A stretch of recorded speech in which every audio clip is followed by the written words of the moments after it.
Parce que chaque semaine qui commence est un nouveau départ, j'avais envie de vous lire une histoire. Alors je vous propose le bijou comme un bisou du dimanche soir. Il était une fois la fête des mères et les bijoux dédiés. Et bien sûr, je souhaite une belle fête à toutes les mamans. La fête des mères englobe à la fois une reconnaissance de l'état de femme et de mère. C'est là la complexité de cette fête qui est célébrée dans le monde entier, mais pas toujours à la même date. On trouve les premières traces de célébration des mères dans la Grèce antique lors des cérémonies printanières en l'honneur de Rhéa. Pour mémoire, Rhéa est une titanide.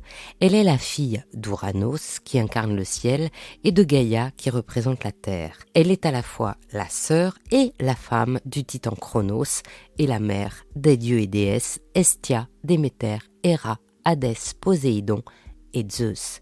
Mais Chronos, averti par Ouranos et Gaïa qu'un de ses enfants doit le détrôner, se met à dévorer ses propres enfants.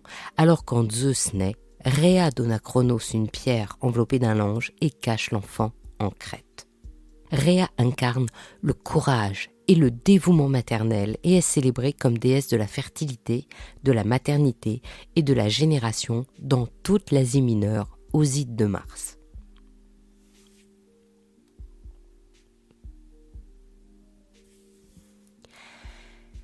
Un deuxième mythe à l'origine de la célébration des mères est celui de Cybèle. Cette déesse est abandonnée à la naissance et recueillie par un léopard ou un lion qui l'éveille au mystère du monde. Elle dispose des clés de la terre donnant accès à toutes les richesses. Elle incarne la fertilité et fait l'objet d'un culte orgiastique avec mutilation rituelle. Elle symbolise aussi la nature sauvage et peut guérir ou envoyer des maladies. Elle représente donc un principe maternel différent, lié à la fertilité, mais également à une conception féminine un peu effrayante. Dans la mythologie romaine, ces deux déesses vont être fêtées au printemps, le mois de la fertilité, lors des Matrinalia pour Rhéa et des Hilaria pour Cybèle. Et puis, peu à peu, les figures de Rhéa et Cybèle seront assimilées et se fondront même avec celles de Déméter, la déesse des cultures et des moissons. Ces racines antiques expliquent bien la complexité de la fête des mères. Ce peut être une fête charmante où les enfants, quel que soit leur âge, célèbrent leur maman par des offrandes qui symbolisent leur attachement à la femme qui leur a donné le jour et les a ouverts au monde. Ces présents peuvent être des attentions, comme les petits déjeuners au lit, le repas préparé par les enfants qui, implicitement, sont un hommage au travail de la mère de famille. Ce peut aussi être des cadeaux dédiés comme des cartes, des gâteaux, des chants créés spécialement qui symbolisent la création et donc la fertilité implicite, comprise au sens large. Ces deux histoires divergentes expliquent que la fête des mères est assimilée à la fête de la femme en Albanie, Bosnie-Herzégovine, Bulgarie, Moldavie, Roumanie et Serbie. En République tchèque, la femme et la mère ne sont fêtées à deux dates différentes que depuis 1989, à la suite de la révolution de velours. Et en Russie, c'est par décret en novembre 1998 que cette fête est créée. En Australie, elle prend ses racines dans l'aide aux mères sans ressources vers 1924. Les Anglais célébraient leur maman par le Mothering Sunday depuis le XVe siècle, avec une connotation religieuse liée au carême. La fête des mères officielle et civile date de 1914. Aux États-Unis, Anna Maria Reeves Jarvis s'était investie dans l'amélioration des conditions de vie des mères et des enfants suite à la guerre de sécession. Elle imagine dès 1876 le jour de l'amitié pour les mères. Sa fille, la publiciste Anna Jarvis, reprend l'idée à la mort de sa mère. Elle démarche la plupart des États qui sont favorables à son idée. Par ailleurs, le président des États-Unis cherche à rassembler le peuple américain, divisé par des tensions européennes à la veille de la Première Guerre mondiale, et trouve que la commémoration des mères remplit cet objectif. Alors le 8 mai 1905, le Mother's Day est acté et une tradition de cartes de vœux fêtant cet événement est lancée. En France, la fête des mères est liée au problème de la fertilité.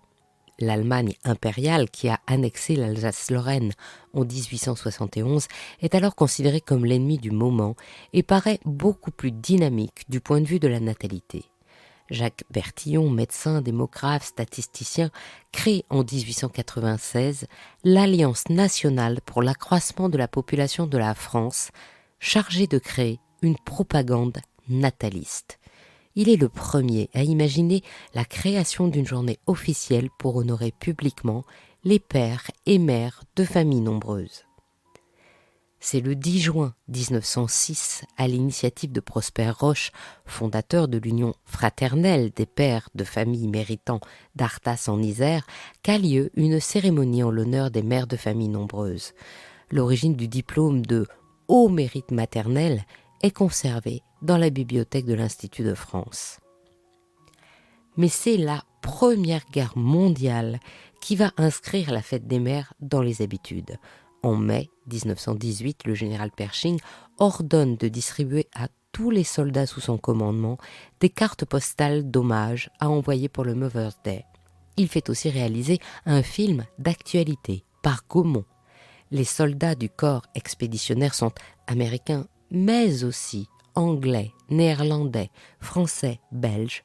Alors le Mother's Day va pénétrer tous ces pays. En 1918, la Journée des mères de Lyon est célébrée en hommage aux mères et aux épouses qui ont perdu leurs fils et leurs maris à la guerre.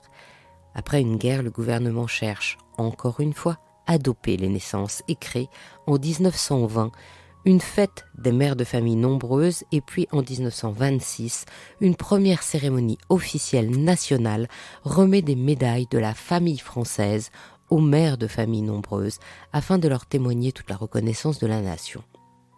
En 1942, c'est le maréchal Pétain qui célèbre la maternité.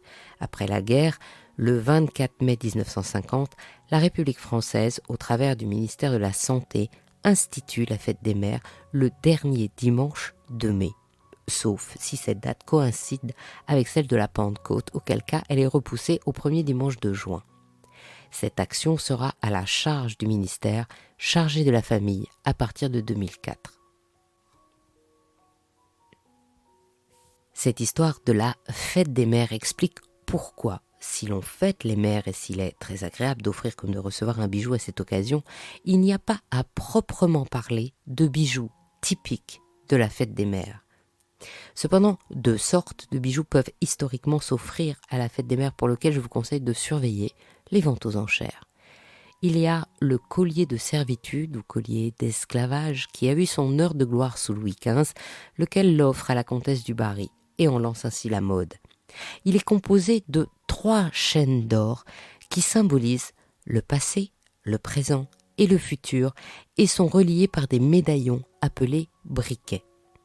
Ce collier est gage d'amour et de lien marital et s'enrichit de chaînes supplémentaires à la naissance des enfants.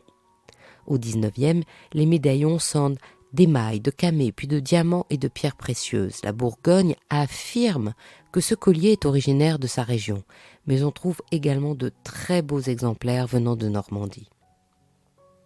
Autre bijou, symbolique de l'amour maternel, le cœur de Flandre, ou Walmse Hart. Le diamant central est le centre du bijou en forme de cœur qui représente le cœur de Marie et son amour immense pour son fils Jésus. Il est traditionnellement entouré de 10 diamants plus petits qui symbolisent les 10 vertus de la Vierge. L'humilité, l'amour de Marie, la charité, la foi, l'espérance, la chasteté, la pauvreté, l'obéissance, la patience et l'esprit d'oraison. Dans les plus beaux cœurs de Flandre, on trouve les trophées de l'amour liés au dieu Eros en référence à la mythologie grecque. Le carquois, contenant 2 flèches, l'arc et une torche qui brûlent sans cesse la flamme de l'amour maternel. Ce bijou, porté en pendant ou en broche, était très en vogue au XIXe et particulièrement ancré dans la région d'Anvers. Dès le XVIIIe, où il était porté en l'honneur de la Vierge Marie, patronne de la ville d'Anvers, et célébré le 15 août, qui est la fête de la Vierge Marie et également fête des mères. Au musée royal d'art et d'histoire à Bruxelles, une salle entière est consacrée au cœur de Flandre. Ce bijou est plus rare à trouver que le collier d'esclavage et c'est la gémologue experte Céline Rose David qui m'a expliqué la tradition de ce bijou représentatif de l'amour maternel.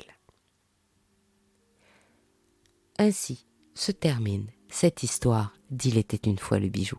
Je suis Anne Desmarais de Jotan et je donne une voix aux bijoux chaque dimanche. Et si vous aussi vous avez envie de faire parler vos bijoux et votre maison, je serai ravie de vous accompagner pour réaliser votre podcast de marque ou vous accueillir en partenaire dans mes podcasts natifs. La semaine prochaine, je vous retrouve sur ce podcast. Et puis le dimanche suivant, ce sera le 5e épisode de la saison consacrée aux montres et bijoux érotiques sur le seul podcast thématique de la joaillerie, Il était une fois le bijou.